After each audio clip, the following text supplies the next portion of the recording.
Essa coloração. Outro fator é a estação do ano, que nós temos estações mais quentes e estações mais frias, né? Quanto mais próximo da linha do Equador, quanto menor a latitude, quanto mais próximo de zero, é mais difícil de perceber essas diferenças de estações do ano. À medida que nós nos afastamos da linha do Equador, tá? À medida que a latitude aumenta, as diferenças entre estações do ano são mais perceptíveis, tá? Então, tem estações como o verão, por exemplo, que a temperatura média do ar é muito maior do que no outono ou do que no inverno, tá? Então, a estação do ano, tá, interfere na temperatura do ar. E interfere numa outra coisa aqui, ó, chamada umidade relativa. Olha, no calorzão do verão, a umidade relativa é 50%. Mas olha a quantidade de água que eu tenho aqui na atmosfera, com metade da atmosfera preenchida por vapor de água, ó, 50% do espaço vazio da atmosfera está preenchido com água. 50% só. Metade do que poderia ser ocupado por água está ocupado por água. Mas olha a quantidade de água. Agora aqui, ó, no mês do ano mais frio, em baixas temperaturas, ó, a minha umidade relativa está em torno de 90%. Está bem mais úmido, ó. Está úmido aqui. E olha a quantidade de água que eu tenho aqui, bem menor do que essa. Eu tenho um volume menor de água aqui do que esse. Só que os espaços que eu tinha para preencher com água aqui nessa atmosfera foram quase que totalmente preenchidos. Quase não sobrou espaço vazio para preencher com água. Tá? Mas mesmo assim, tá? A quantidade de água que eu tenho aqui é bem menor do que a quantidade de água que eu tenho aqui.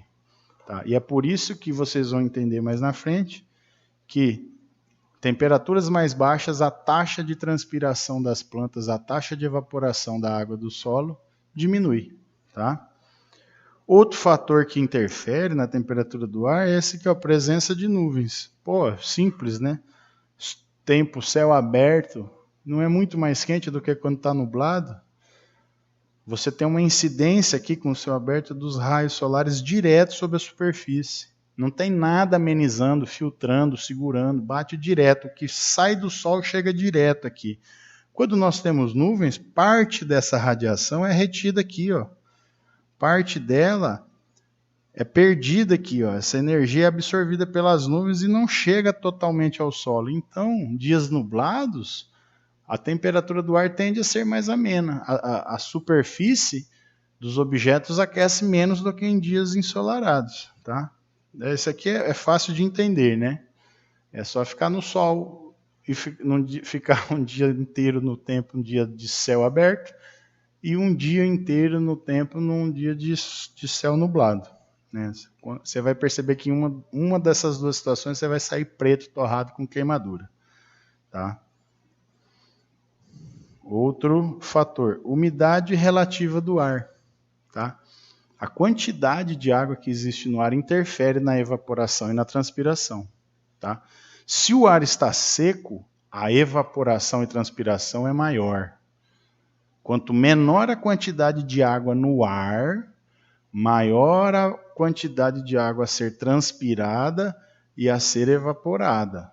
Ar seco, evaporação e transpiração maior. Tá? Ar úmido, umidade relativa elevada, evaporação e transpiração menor. Tá? Então, umidade relativa do ar interfere. Se o céu está cheio de vapor de água, né, a transpiração e a evaporação é menor.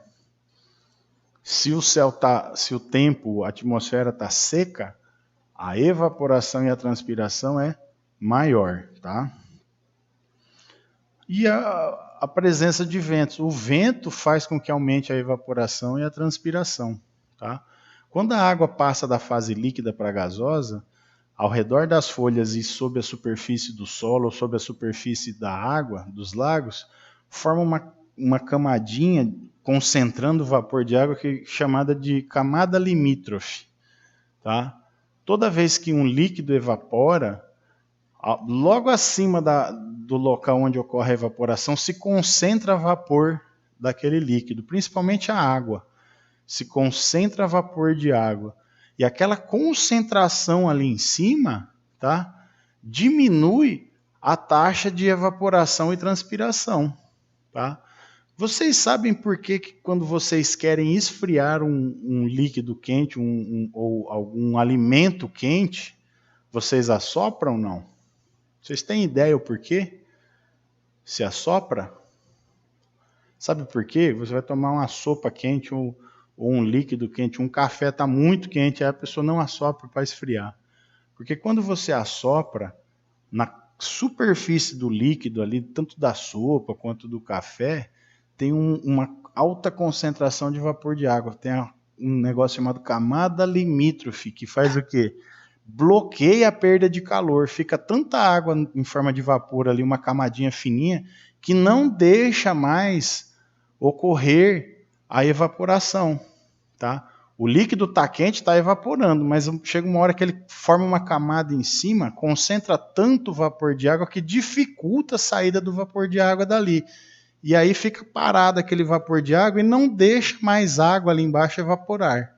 E se ela não evapora, o líquido não perde calor. A forma do líquido, a forma da água perder calor é através da evaporação. Tá? Então, quando a molécula de água vira vapor, ela leva calor junto e o líquido perde temperatura. Tá? E é por isso que quando diminui a evaporação é porque a temperatura do líquido está diminuindo. Tá ok? Então, se não tem vento, na superfície das folhas e na superfície do solo e na superfície dos cursos de água, forma essa camadinha limítrofe e dificulta a evaporação, diminui a evaporação. À medida que tem vento, o vento leva embora o vapor de água que se forma ali naquela superfície. O vento está sempre levando embora. Ora, se ele leva embora, quer dizer que eu não tenho mais aquela camada ali impedindo a evaporação e a transpiração. Então, a evaporação e a transpiração ocorrem de forma mais intensa, acelera a evaporação e a transpiração. Tá? Então, o vento interfere diretamente. E para nós entendermos tudo isso aqui que eu falei, agora nós vamos fazer uma análise prática, que a mãe de vocês já sabe há muito tempo, e vocês não são bobos, né? Também sabem. Né? Como é que a gente quer entender, né, como os fatores climáticos interferem na evaporação da água e na transpiração das plantas? É só fazer uma análise simples, tá? Com a roupa secando em um varal. Tá?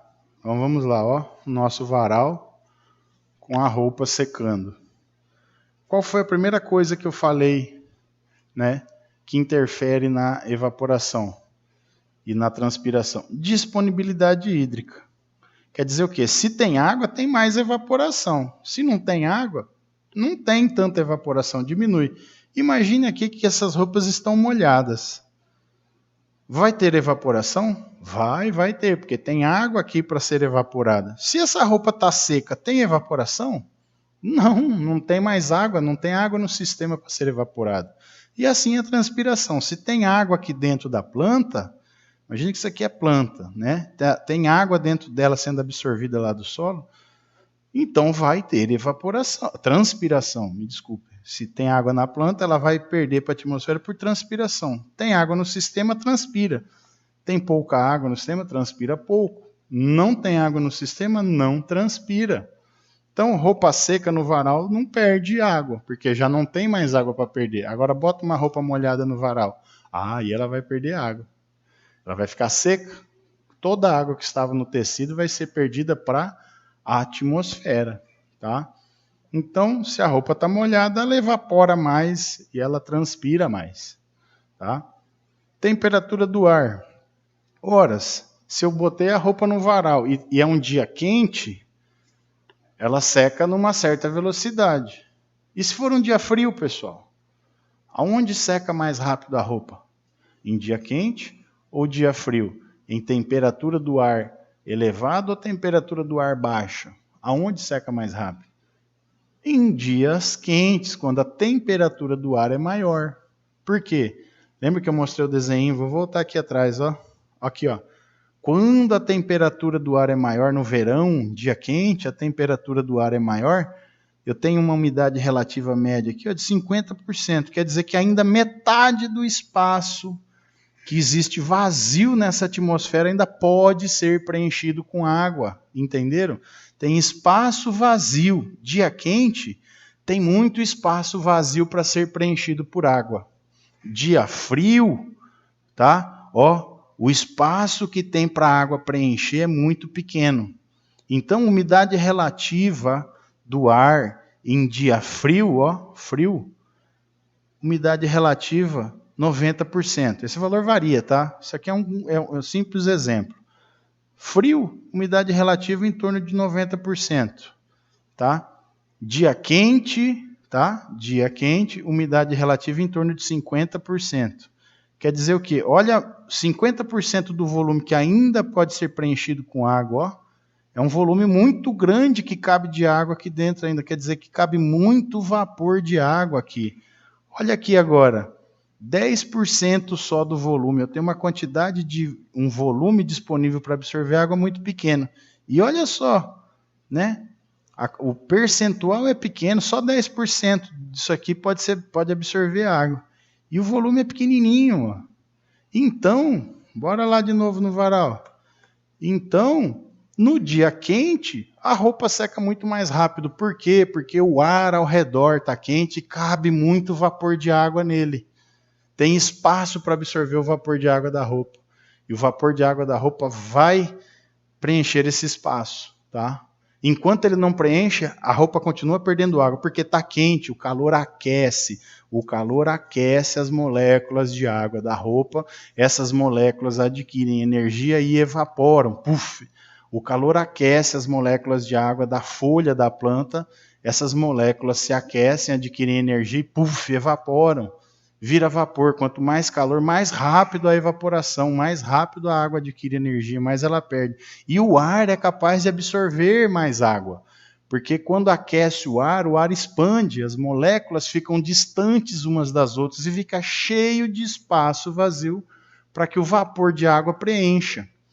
Tá? Então, a roupa seca mais rápido quando o ar está quente, em dias quentes. Ou não é isso? Né? Umidade relativa do ar.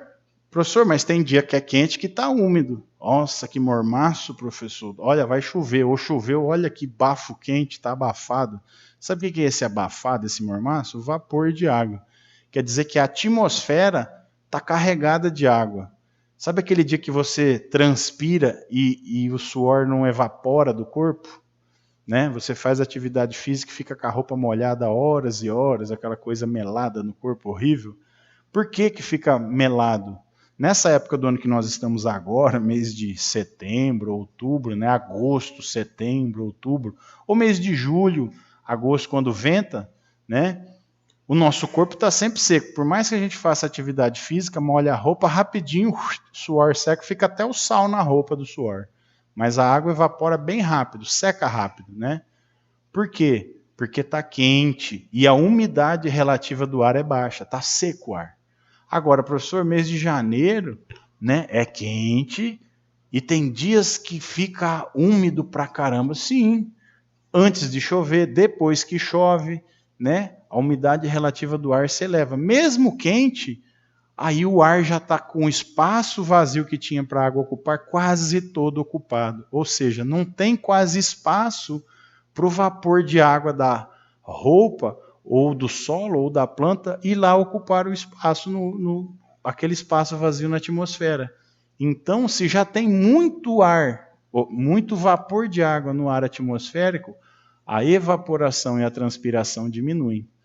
Então, se você coloca uma roupa para secar num dia que está quente, mas está úmido, que acabou de chover, ou você vê que vai chover, está nublado ali, está aquele clima bem, bem úmido mesmo, que você transpira e não consegue secar o suor da roupa, do corpo, tá? A roupa demora para secar. A roupa fica mais tempo no varal. Por quê? Mesmo estando quente a temperatura, a umidade relativa do ar está elevada. Tá? A umidade é elevada. Então, eu não tenho quase espaço vazio na atmosfera para a água virar vapor e ocupar. Tá? Olha aqui outro fator, vento. Porra, bicho, quando é que seca mais rápido a roupa? Quando tem vento ou quando não tem vento? Não é quando tem vento? A roupa tá lá balançando no varal, seca rapidinho, cara. Por quê? Porque o vento tira aquela camadinha de vapor, aquela camada limítrofe. Né? Vocês vão ouvir falar muito em boundary layer, a camada limítrofe, né? Que é aquela camadinha que impede a água de evaporar. Se o vento passa por ali, leva embora, né? Tira aquela camada e a água consegue evaporar com facilidade. Então, dias de vento, a roupa no varal seca mais rápido, tá? Por quê? Porque a evaporação é maior. Então, dias de vento, a evaporação de água do solo, dos lagos, a transpiração das plantas é maior. Sabia que se você botar um ventilador em algumas plantas que você tem dentro da sua casa, botar o ventilador soprando direto nas folhas da planta, você mata a tua planta seca em 2 ou 3 dias, ela seca que esturrica, entendeu? Ela seca tanto que ela fica quebradiça. Você pega na folha dela, ela não fica nem avermelhada, marrom avermelhada como fica as outras no tempo. Ela fica preta, marrom escura, quase preta. Você pega na folha, ela estoura em 3 dias, ela vira pó. Por quê? Porque o vento que passa pela folha tira tanta água, tira tão rápido aquela camadinha de vapor que a água começa a ser perdida mesmo quando o estômago está fechado. Até à noite, se você botar um ventilador para soprar, você seca a folha da tua planta. Tá? Porque mesmo saindo pouca água pela cutícula lá da epiderme da folha, aquela camadinha de cera que impede com que a água seja perdida, ela impede uma parte, porque aproximadamente 5% da água que entra dentro da planta pode ser perdida por ali. Tá? 5% de água sendo perdida por ali, cara, às vezes é muita água. Se eu boto um vento passando por ali, entendeu? Acabou de sair uma molécula de água, o vento leva embora, vem outra em seguida, vem outra. De repente eu começo a tirar muita água de dentro da folha da planta. Quer fazer o teste, bicho? Pega o ventilador e bota no vaso da tua mamãe lá dentro de casa para ver o que acontece. Ela seca em 2, 3 dias, você mata a planta da tua mãe seca. Tá? E depois prepara o couro para o pau e só não fala que foi o professor que ensinou, beleza? Então o vento interfere nisso. Dias com ventos, a transpiração e a evaporação é maior. Tá? Então, feita essa análise de roupa do varal, a gente vai passar por esse outro ponto aqui. Agora vamos falar só sobre a transpiração da planta, tá ok? Eu vou